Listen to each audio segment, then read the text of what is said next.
I will say that I've got a microphone in my pocket that Chad put on me, and usually I'm awfully nervous and the pounding of my heart. So if you hear something go faster than normal when you're looking at a rerun on Channel 2, you'll know it's my heart. I want to tell you that this is my 26th year doing the State of the City addresses, and my 26th year coming to the Morganton Rotary Club to do that. And the first thing I always want to get out of my mouth is that the city is in a sound financial shape. You read about what's going on in our country and you hear about it on television. A lot of towns across this great nation are declaring or either teetering on the brink of bankruptcy. Such is not the case in Morganton. Unlike the federal government, our budget is balanced. The law requires it to be balanced. North Carolina is a good budget state. They require us to be upfront and honest with our budgets. There's no debt ceiling for us to negotiate, and we aren't borrowing from foreign countries in order to operate. I must tell you that we are dependent greatly upon Raleigh and Washington, D.C. for what happens in our community when it comes to finances. We're tightening our belt, and the pain is there. Luckily, we have not had to reduce any services for our city citizens that are in Morganton. We'll tell you that we have 46 vacancies in Morganton city government. And the way those vacancies are frozen, when people retire, they go into that list. And very few of those have been replaced. And it's helped us to the tune of about $1 million. That has helped our government do well over the last 12 months.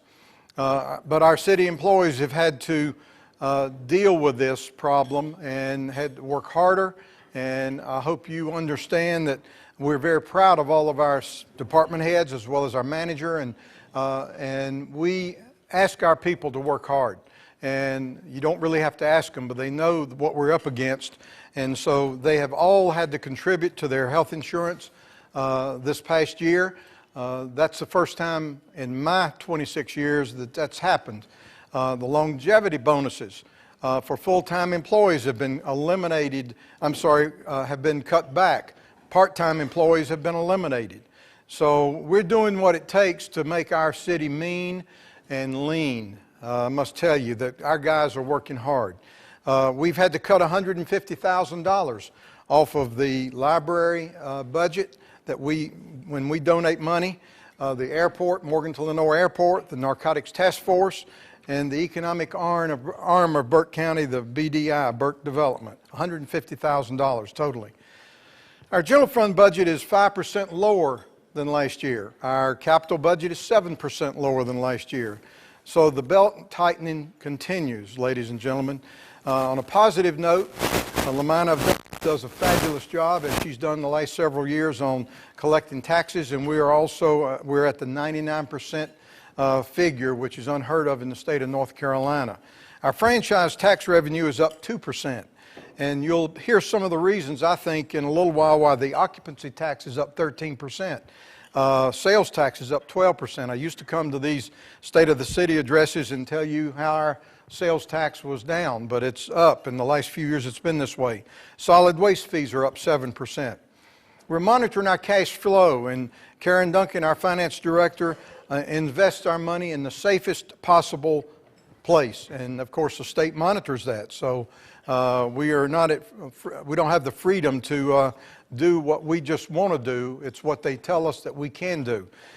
We've received another certificate of achievement for the way we put our budget together. Now, one of the bigger things, before I get into a lot of positives for our city, one of the biggest things I want to talk about is our city election. It was a talked about topic last year, and I want to let you know that for the first time ever, I believe, we turned our elections over to the Burke County Board of Elections last year to do the 2011 city election. There were positives and there were some negatives. I think you would expect to see that we will improve by the 2013 city election.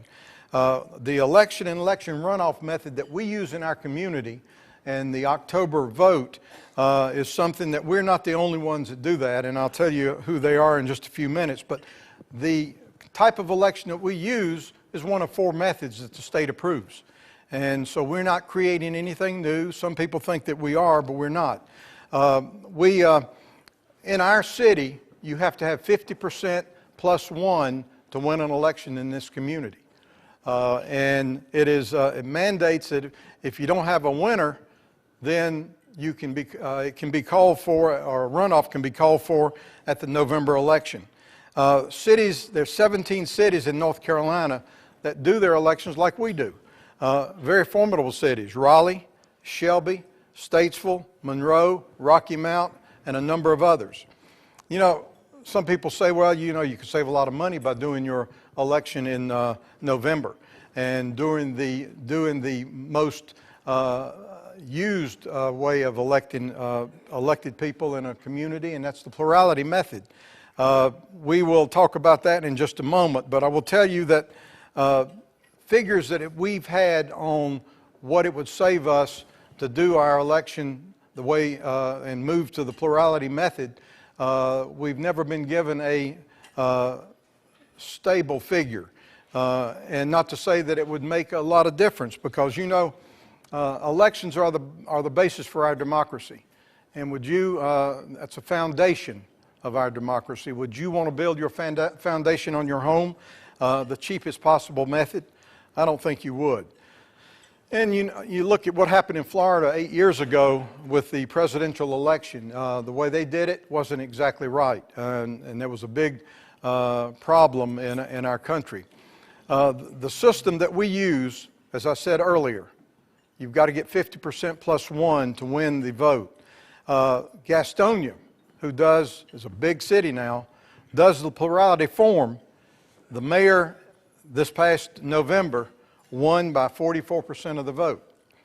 6 out of 10 didn't want that mayor to be mayor. One of their city council members won by 27% of the vote. It's very difficult to govern in a community when you know that you didn't really get the majority of the people that voted. So that's the downfall, although it's cheaper to go through that and do the November plurality vote. And I'm sure we'll have some questions maybe on that in a few minutes. I will tell you that people say, well, you'll get a higher turnout if you go to November because people won't be confused at all. That doesn't hold water either, because this past November, just here in Burke County, November, 10.4% of the registered voters voted in that election. In our city election, we had 14.6% voted in October, 4 points higher. So, you know, the percentages don't hold water. And the city council members in 1975 looked at it thoroughly. I wasn't on the council. Some people may think I was, but I wasn't. I wasn't on the council in those days. And so I must tell you that it's doubtful the way the council sounded Friday at our workshop, when Steve made an hour-long presentation, and Steve is an authority on it, even though he says he isn't. People call him up from all over across the state to hear what he has to say about different things in city government. And he'll be, by the way, there will be a party for him at 4 o'clock on Monday. Sally in City Hall in the lobby, because Monday night's council meeting will be his last, and I guess his last day of service to the city of Morganton. So if y'all want to come, there'll be refreshments, and please come and thank Steve for 35 years of service to your community. Multiple voting sites were a problem in this past election. I'll just mention that as a tidbit. It was confusing. Somebody living on Terrace Place out here, 150 yards from the senior center, came to the senior center to vote and had to get back in their car and go to the Allied Health Building, the Doblin Building, to vote. Very annoying for some people, and so those things will have to be worked out between now and 2013. Now I'm going to tell you some positive things that have happened in our city.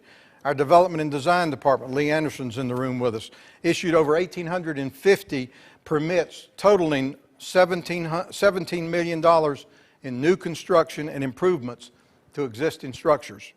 A sizable amount of money. The department provided small business loans to allow 6 local companies to grow and open during the year. We also retained a $7 million retirement development project that was designated for College Street across from Comma, is now going to put in their application to get funding over on East Meeting, and right across the street from Options. We've been selected for the National Park Service over the Mountain Victory Trail headquarters and visitor center, approximately $3 to $4 million project. We're now looking for donors, maybe in the Rotary Club, to help us get those facilities underway. We are starting to raise money and look for money for that project. The Brown Mountain Light Overlook project has been completed. We saw the state begin exit 104 and 105. Should be completed in 2015 and 2014. DOT did some improvements in downtown streets on Sterling and Green with the islands that all of y'all are so fond of. And we improved the Pitts Alley and the Gregory Alley on Main Street. If you haven't seen them, please go and look at them. They're good looking. Our Main Street office saw the completion of the 2010 Main Street grant projects totaling over $600,000 in new construction and improvements. It was about $274,000 in state grants and $325,000 in private money put toward that money. These projects will help create 49 new jobs and generate over $400,000 in new sales and participating stores and businesses. We used historic Morganton Festival money, and we put the first new sculpture park in downtown Morganton. When the year started, downtown vacancies were 18. Last year, 18 in January, all-time high. By now, we're down to 1 or 2. And there were 6, but 4 or 5 of them were upstairs, and their hardest to rent are upstairs locations. We celebrated the 30th anniversary of the historic Morganton Festival last year.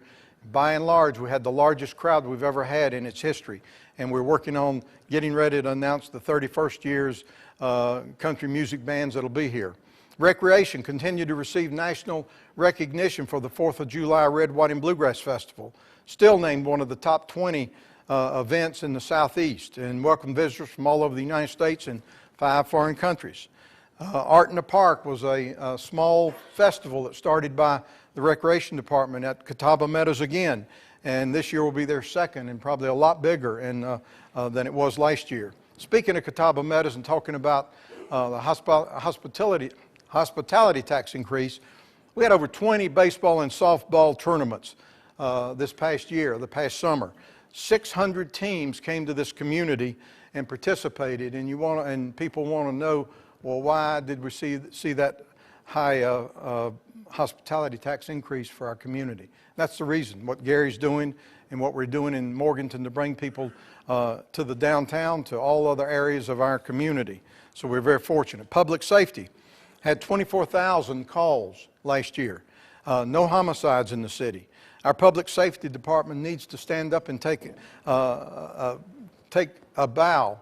I won't ask you to do that, but they were, Ronnie Rector and the chief and our majors, Bradshaw, all were responsible for bringing a $7.2 million grant from the state of North Carolina to this great community for the 911 Communication Center, state-of-the-art center. It'll be built in a couple of years, and it'll be on the bypass near the animal shelter.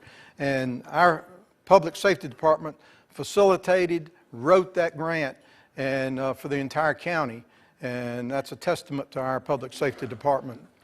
Bill Wilson's not here, so I'm not going to talk about the auditorium. Compass Cable. Compass Cable seems to be one of our shining stars and has been for a few years in this community. We had to pay off our debt first, and now it is absolutely a shining star. We have over 600 residential and business customers in the city of Morganton, and we're always on the cutting edge of doing new things. We're in our 20th year, and we're also, we started and we offer the Metro, Ethernet, and other high-speed data services, and we even provide Hi-Fi for Catawba Meadows for the Red, White, and Bluegrass Festival. And Bill just told me that downtown will be Hi-Fi, Wi-Fi in Wi-Fi in a short period of time before spring happens. You hear that, Sharon?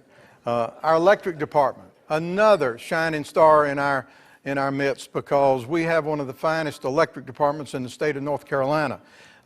We saw the installation. That's not my phone. I don't have it on.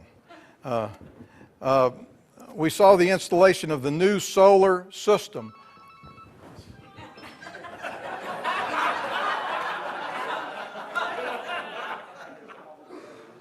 It won't be on long.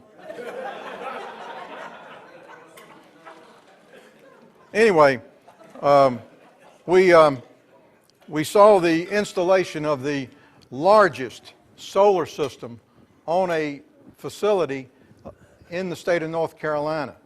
And Dan Brown and his electric department orchestrated that situation, and we're on the cutting edge. It's the largest on any utility grid in the state of North Carolina. You won't believe it. It looks like as large as a football field.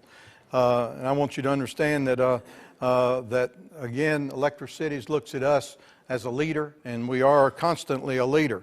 One other plum for the electric department, Morganton Heights Shopping Center had the opportunity to choose Duke Power to serve its power for that center. Chose the Morganton electric system.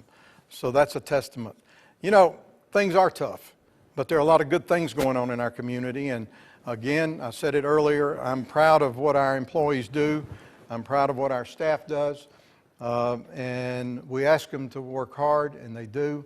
And I want you to support them. If you have a problem, you call me.